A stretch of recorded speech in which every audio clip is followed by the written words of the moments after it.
علغرة أمتن عيقرمين علغي عزمو لملمي علغرة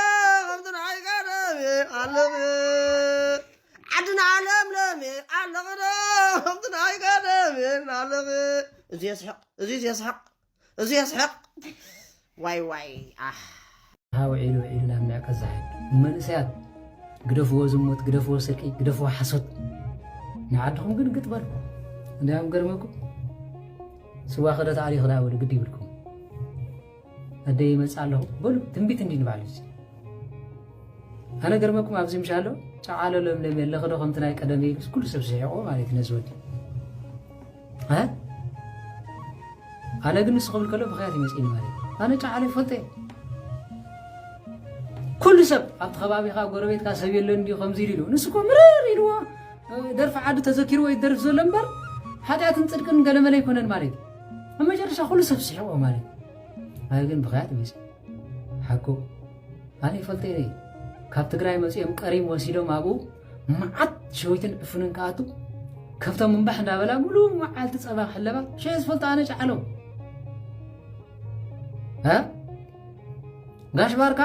ከብቶም ንዓኻሪአን ክጎያ ከለዋ ክዳኖም ተኸዲንካ ስጋብ ዘረ ከብቲ ዘይብሉ ዓዲ ተሪፍና መኪና ይብሉ ከብቲ ይብሉ ፈረስ የለ በቕሊ የለ ካረሳ ገይረ ኸይበላ ዓዱ ናብቲን ከይዳ ኣፍራስ የለዋን ኣፍራስ ተምፃኻ ሳዕሪ እኳ ዘይበቁል ዘሎስ ዓድና ፅቡቕ ኣሎ ትብሉ እቶም ፅቡቕ ኣሎ ትብሉ ንዘለኣለም ኣብ ስደትኩም ተቐመጡ ንሕና ግን ዓድና ፅቡቕ ስለ እንደሊ እቲ ፅቡቕ ሃበና እንዳበልና ክንፀሊ ኢና ብዘድሊ እውን እግዚኣብሔር መርሐና ንሕና ዓድና ክንኣቱ ኢና እልየልና ሕማቕ ንጉስ ክንብል ንቡር እዩ ስለዚ ጸሎትና ይምበር ካላ አይኮነን ሁዋ መሐሮ ዳሞ ህይወትና ሙሉ ኢልና መሐሮ ሱባኤ ዘያተና አይደለም ስለዚህ እዙ መለሰ ይረዩ ምናልባት ንሱ ከተቃሎት علغرة أمتن عيقرمين علغي عزمو لملمي علغرة أمتن عيقرمين علغي عدنا لملمي علغرة أمتن عيقرمين علغي هاي سابن بونت لك مالك فتيمو كوي زي سابن مخالف እዚያ ያስሐቅኒው ካብና ብንዳጎየ ዝኸይት ነበረ መንሰ ይጎት እዚ ደሳው ይበሐቅብ ዘይቃል ዓለም ማለት ከብል ይኸሊ ግን ምር ይሉ ዓዊሉ ጎበዝ ደርፎ ዝነበረ ንሕር ደሪፉ ኮይኑ ኣብቲ ኮመንት እንታይ ኢሎም ከም ጽሕፈት ተኸባቢ ካዶ ሰብ የለኒ ኣብቲ ከምዚ የለኒ ናትና ህዝቢ ይሁዳ ሸያጥ ሓውዩ ኮመይ ትበሉ እግዚአብሔር አምላክ እንተኾነ አዋጀ ምህረት የምጸልና ካብነና ባዕልኻ ምንቅታል ይኸልለና እንተ ዘይኮይኑ ግን ኖ ረብኣንውን ነብኡ ክዋግኦ ዝመፀለ እግዚአብሔር ኣይንሕሰብ ወዲ ዳዊት ኮይ የቕሬታ ወዲ ሰሎሞን ዳዊት እውን ካብ አቢሰሎም ወዲ ካውግእ ኣይድሓነን ወዲ ኮይ ግን ነብኡ ቀቲሉ ከምዚ ገይሩ ንሓፍቲ ዓሚፅ ክነብር ይፈቅደሉ ይመስለኩም ኖ ኣብ ሳዋስ ተዓመፃ መንእሰያት የለዋን ኣብ እስር ቤት ተዓመፃ መንእሰያት የለዋን ወረቐታ ይሳልጠልክን ኮለል ምሳይተ ዘይሓደርኪ ኣቶም ኣሕዋተይ ኣነ ብዚ ኮፍ ኢለ ብጭንቀት እንዳበኸየ እንዳልቀሳ ዝመፃ ዋልድኩም ተነሳሓ ክብለን ከለኹ ኮነሬል መንሽሚዕ ዓሚፅና ኣነ ከመይ ገይረ ንሰብኣይ ክነግሮ ኢለን ዝበኸያኩም መሊአሉ ኮይን ዘለዋ ፊሊጶስ ሰብዲ ጋኔን በኣካል ኮይ ስጋ ሰብ ምብላዕ ዝተረፎ ጨካን ፍጥረት ኮይ አብራኻ ሳስብዲ ርዕስ መራኽ ርዕስ አድግደት ብሎም ዚኦም ሰባት ደም መስለኩም በስመ አብ ወልደ መንፈስ ቅዱስ ንህይወትና ሙሉእ ንዴታትና ዘብከይ ዘልቀሱ ያኽለን ባል ታይላይ ዳን ጸልለና የናይ መንግስት አምላክናት እዚ በልኩም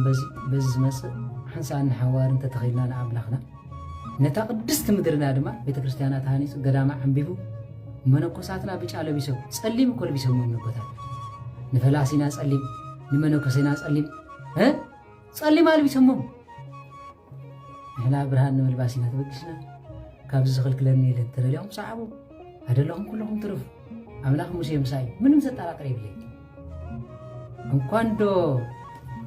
በትር ሰማይ አጀዋዝ ወደ ይሉ ዝሃበን ይትረፍ እዚህ እኮ በትር ሰማይ ሰብድ ይብናይስ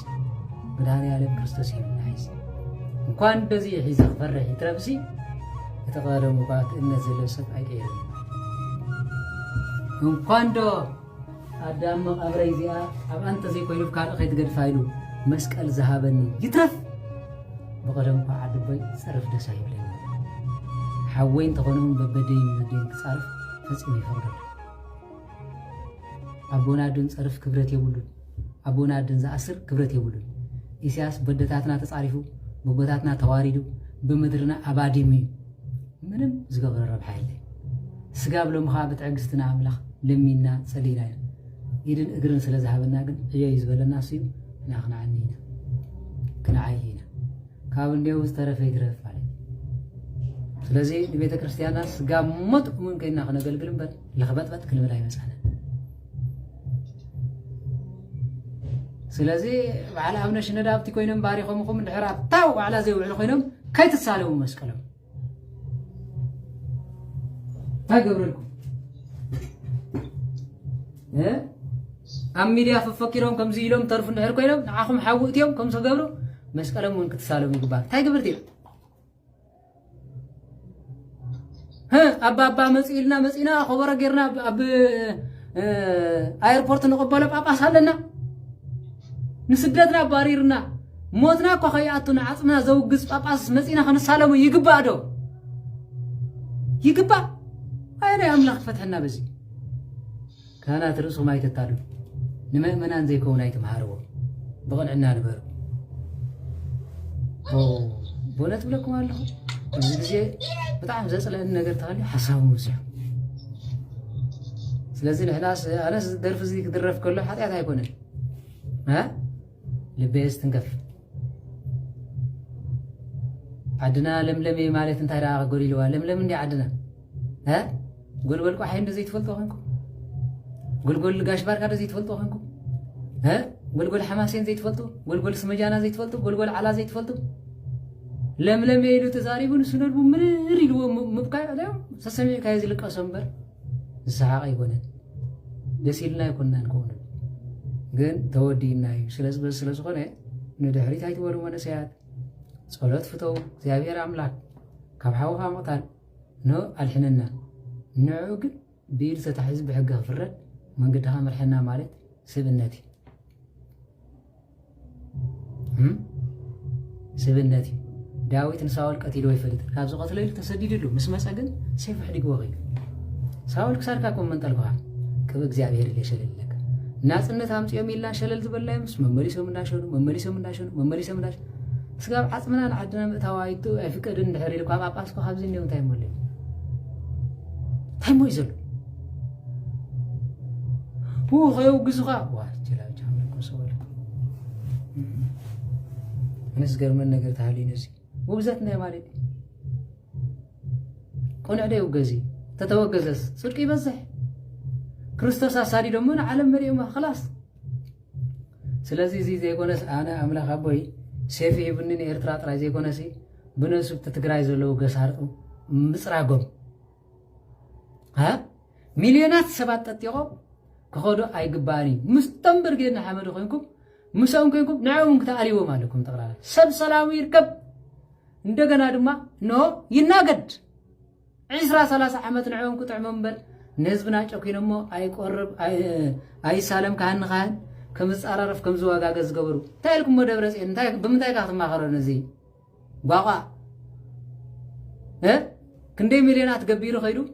ምስ ዝቐተልዎ ኸይዱ ድሓን ድሓዲርኩም ዝብል እንታይ ኢልካ ዝብሎም እቶም መንእሰያት ናይ ትግራይ ክትሓንቁ መዓት ኢኹም ዳም ካልእ ትረፍስ ትግራይ ስኳ ዓድና ፅነት እዩ ከምቲ ናይ ኤርትራ ኣይኮነን ኣብ ደስ ዝበለኩም ድላይኩም ክትገብሩ ትኽእሉ እንዳሃለስ ናይ ትግራይ መንእሰይ ክሓምቕ ትፈልጡ ብረት ሒዝስ ንሓዊ ክሰርቕ ኸይድ መንግስቲ ኸውርድ ዘይትርኢ ጅማ ተሓወ ቀትል ከምዚ ገብር እድያ ሰነፋት ከም ኣቦታትኩም ጣልያን ብምብራር ነው ካልእ ዘባረሩ ፀላኢኹም ኣብ ውሽጢኹም ስለ ዘለ ደብረፅዮን የድልየኩም መንጀሪኖ የተድልየኩም እዚኦም ብምሎም ንህዝብኹም ጠጢቖም ዘጥፍዮም ንዕኦም ፅርግ ኣቢልኩም እግዚአብሔር ኣምላኽ ዘንግሰልና ኢልኩም ንመነኮሳት ከይድኩም በዚ መንገዲ ንዓና ክመርሕ ዝኽእል ኣቦ ምረፀልና ኢልኩም ብኡ ባርያኹም ኪዱ ማንም ኳሕ ኣቢሉ ጥይት ትኩስ የለን ንሱ ኩሎም ሃዲሞም ናብ ኣብዪ ኣሕመድ ክኸድኹም እዮም ሽዑ ሰላምኩም ትረኽቡ ተዘይኮይኑ ግን ናብ ኩናት ምእታውኩም ኣይተርፈኩምን እዩ ብኩሉ መዳይ كم زناي تقراي نيرترا وناس من تزبو فو أنا حساو قوم كخل نحساو نسرقن عدم زب إيرترا ولا حد يلا كي تقرب سلازي تتقاموا لكزيهم أنا زي أزب لكم يجينا مدهاني عالم سلاز خلنا إحنا خنزمرينا مسجانا إنه قارسن أتزغن خا جابير من قد خامر حنا خام نبل نحرق نبل قول يا خم ربا بجخا خمسة هاي تكبر خمسة خي خبر خاوة أنتم سبعة أنا بخمسة كتفارا رح نتفتح موتين عي ترفلني كموت يتفتيري حسا خنقركم كموت نعم كموت كله بسيف كموت يزدلي وا سمعت خون يزدل علي سلز خونه سي صدقنا يدخل كلنا زيت راس بلكم سدلي انا صدق زخلك لاني منقد خوين خبز بلاني دلني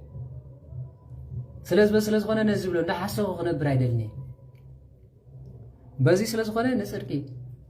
እተናብ ትግራይ ግን ገርመኩም ተመነሳያት ወላ ሓንቲ ዘምጾ ለውጥ የለን ተንደቅንስ ያኽን ለውጥ እንተምጻኽን ንስኹን ትነፋዕ እምበር ተመወዳት ግልብጥ የምዝብሉ ስለዚህ ተቢዕኩም ዳ እለየልና በሉ እምበር ተዘይ ኮይኑ ህጁን ንስኹም ከተመሓድርና ክትዕረይ ዋጭት ተዝምዝ እንታይ ወሪዶ ማንተ ንሕሞ ክዳነይ ከብፅኽ ዝምረ ስለዚ ሆነሲ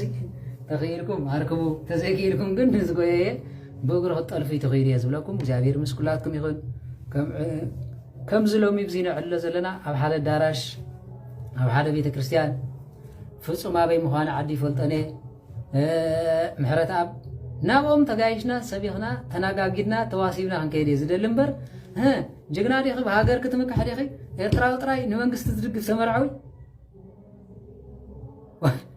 تفتعرف الله على مسماني هاتريف كانا نزي زبل تولد خريلة على فسي ما حسبونا يدلن جابير عملاق يصنعنا مهرتي ملسنا نهزبنا خابز قد سر معات يرحقنا انت زي كوينو نزي زبل مالتي سلازي جابير عملاق من قديم رحنا انت عنقبر إلا مسكلنا اعتقالنا انكوان نسو أبا أفريكا عارف لكم على عدمان تعنا انتهيبكم سين هبتا زنوحد انبا ناي أفريكا خيترفة مسكال كتكري أنا تسفايتو هاي بنفزيلا لكم بر نيرترا نقلت راح يكونن سلازي إرترا دا مصباح قدام كاين عالم كنقداندي تطرطرلن بو يحزز لخون مزمركن كيدنا كم حساب حرب صحات كم كواب سماي دمقات